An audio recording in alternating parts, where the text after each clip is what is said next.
ಕಳೆದ 2 ವರ್ಷಗಳಿಂದ ವಿಜಯಪುರ ಜಿಲ್ಲೆಯಲ್ಲಿ ಕೆಲವೊಂದು ಭಾಗದಲ್ಲಿ ಭೂಕಂಪ ಆಗ್ತಾಯಿದೆ. ಈ ನಿರಂತರ ಭೂಕಂಪದಿಂದಾಗಿ ಜನರು ಒಂದು ಭಯದ ವಾತಾವರಣದಲ್ಲಿನೇ ಬದುಕುವಂಥ ಪರಿಸ್ಥಿತಿ ನಿರ್ಮಾಣ ಆಗ್ಯದ. ಈ ಕುರಿತು ಜಿಲ್ಲಾಡಳಿತ ಯಾಕೋ ಸ್ವಲ್ಪ ನಿರ್ಲಕ್ಷ್ಯ ವಹಿಸಲಾಗ್ತದ. ಹಿಂದೆ ಹೇಳಿದ್ರು ಇಲ್ಲ, ಇದು ಸಹಜ ಪ್ರಕ್ರಿಯೆ ಅದ, ಹೆಚ್ಚಿನ ಒಂದು ಮಳೆ ಆದ ಕಾರಣಕ್ಕಾಗಿ ಭೂಮಿಯಲ್ಲಿ ತೇವಾಂಶ ಹೆಚ್ಚಾಗಿ ಭೂಕಂಪನ ಸಂಭವಿಸ್ತದೆ, ಯಾರೂ ಇದಕ್ಕೆ ಭಯಪಡುವಂಥ ಅಗತ್ಯವಿಲ್ಲ ಅಂತ ಹೇಳತ್ತಾರೆ. ಆದರೂ ಜನರಲ್ಲಿ ಭಯದ ಒಂದು ವಾತಾವರಣ ಇನ್ನೂ ಹಾಗೇ ಇದೆ. ಯಾವ ಸಂದರ್ಭದಲ್ಲಿ ಭೂಕಂಪನ ಆಗ್ತದೆ, ನಮಗೆ ಎಲ್ಲಿ ಜೀವಕ್ಕೆ ಆಪತ್ತು ಬರ್ತದೆ ತಿಳ್ಕೊಂಡು ಜೀವನ ಕೈಯಲ್ಲಿ ಹಿಡದೆ ಇವತ್ತು ಅವರು ನಿದ್ರೆ ಮಾಡುವಂಥ ಪರಿಸ್ಥಿತಿ ನಿರ್ಮಾಣ ಆಗ್ಯದ. ಇತ್ತೀಚೆಗೆ ಮತ್ತು ಬಸವನ ಬಾಗೇವಾಡಿ ತಾಲೂಕಿನ ಮನುಗುಳಿ ಹೋಬಳಿ ವ್ಯಾಪ್ತಿಗೆ ಬರ್ತಕ್ಕಂಥ ಹತ್ತಿರಕೇಳ, ನಂದಿಯಾಳ ಸುತ್ತಮುತ್ತ ಹಳ್ಳಿಯಲ್ಲೂ ಕೂಡ ಭೂಕಂಪ ಆದಂಥ ಅನುಭವ ಎಲ್ಲರಿಗೆ ಆಗ್ಯದ. ಹೀಗಾಗಿ ಜನ ಭಯ ಪ್ರೀತಿಯಿಂದ ಮನೆಯಲ್ಲಿ ನಿದ್ರೆ ಮಾಡೋದನ್ನೇ ಬಿಟ್ಟಾರ. ಮಳೆ ಗಾಳಿ ಚಳಿ ಅನ್ನೋದನ್ನೇ ಇವತ್ತು ಅವ್ರ ಮನೆ ಮುಂದೆ ಅಂಗಳದಲ್ಲಿನೇ ಮಕ್ಕಳ ಜೊತೆಗೇ ಅವರು ನಿದ್ರೆಯನ್ನು ಬಿಟ್ಟು ಒಂದು ಜಾಗರಣೆ ಮಾಡುವಂಥ ಪರಿಸ್ಥಿತಿ ಇವತ್ತು ಬಂದು ಒದಗ್ಯದ. ಏನು ಭಯದ ವಾತಾವರಣ ಜನರಲ್ಲಿ ಮುಡ್ಯದ, ಇದನ್ನು ಹೋಗಲಾಡಿಸಲಿಕ್ಕೆ ಕೂಡಲೇ ಮಾನ್ಯ ಜಿಲ್ಲಾಡಳಿತ ಇದಕ್ಕೆ ಮುತುವರ್ಜಿ ವಹಿಸಿ ಇದಕ್ಕೆ ಸಂಬಂಧಪಟ್ಟಂಥ ಭೂ ವಿಜ್ಞಾನಿಗಳನ್ನು ಕರೆಸಿ ಇದನ್ನು ಅಧ್ಯಯನ ಮಾಡಬೇಕು. ಯಾವ ಕಾರಣಕ್ಕಾಗ್ತದೆ, ಇದನ್ನು ಏನು ಮಾಡಿದರೆ ಇದು ಹೋಗಲಾಡಿಸಿ ಸಾಧ್ಯದ ಅಂತಕ್ಕಂಥದ್ದು ವಿಜ್ಞಾನಿಗಳ ಕಡೆಯಿಂದ ಇದನ್ನು ಅಧ್ಯಯನ ಮಾಡಿ ಒಂದು ವರದಿಯನ್ನು ತರಿಸ್ಕೋಬೇಕು. ಇದು ಮುಂದಿನ ಒಂದು ವ್ಯವಸ್ಥೆ ಮಾಡಬೇಕು.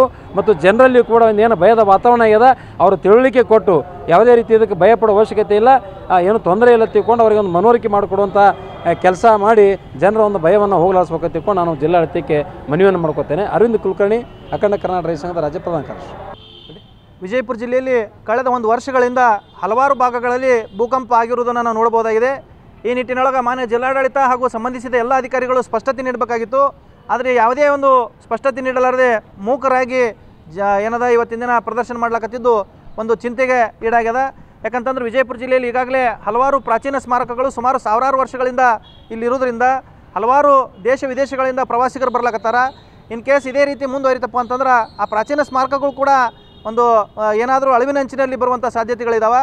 ಇದಕ್ಕೆ ನೇರ ಹೊಣೆಗಾರ ಯಾರು? ಗಣಿ ಮತ್ತು ಭೂವಿಜ್ಞಾನಿಗಳ ಅಧಿಕಾರಿಗಳು ಎಲ್ಲಿ ಬೇಕಲ್ಲಿ ಈ ಒಂದು ಏನದ ಕಲ್ಲು ಕಡಿ ಮಷಿನ್ನ ಪರ್ಮಿಷನ್ ಕೊಟ್ಟು ಬ್ಲಾಸ್ಟ್ ಮಾಡುವಂಥದ್ದು ಸಂದರ್ಭ ಆಗಿರ್ಬೋದು. ಅದೇ ರೀತಿಯಾಗಿ ಏನದ ಯಾವುದೇ ಒಂದು ಪರ್ಮಿಷನ್ ಇಲ್ಲಾರದೆ ಸುಮಾರು 600-800-1000 ಫೂಟ್ನವರೆಗೆ ಬೋರ್ವೆಲ್ಗಳನ್ನು ಕೊರೆಯೋದ್ರಿಂದ ಆಗಿತ್ತು. ಅದೇ ರೀತಿಯಾಗಿ ಏನದ ಅತ್ಯಂತ ಹೆಚ್ಚಿನ ಪ್ರಮಾಣದ ಮಳೆಯಿಂದಾಗಿ ಈ ಭೂಕಂಪಗಳು ಆಗ್ಲಕತ್ತ ಅನ್ನೋದು ಸ್ಪಷ್ಟತೆ ಪಡಿಸ್ಬೇಕು. ಯಾಕಂತಂದ್ರೆ ವಿಜಯಪುರ ಜಿಲ್ಲೆ ಕಲ್ಲಿನಿಂದ ಅಂದರೆ ಕರಿಕಲ್ಲಿನಿಂದ ಇಲ್ಲೆಲ್ಲ ಕಲ್ಲು ಪಡಿಗಳಿರೋದ್ರಿಂದ ಯಾವುದೇ ಕಾರಣಕ್ಕೂ ಭೂಕಂಪ ಆಗೋದಿಲ್ಲ ಅನ್ನೋದ್ರಿಂದ ಬಹುದಿನಗಳಿಂದ ವಾಡಿಕೆ ಆಯಿತು.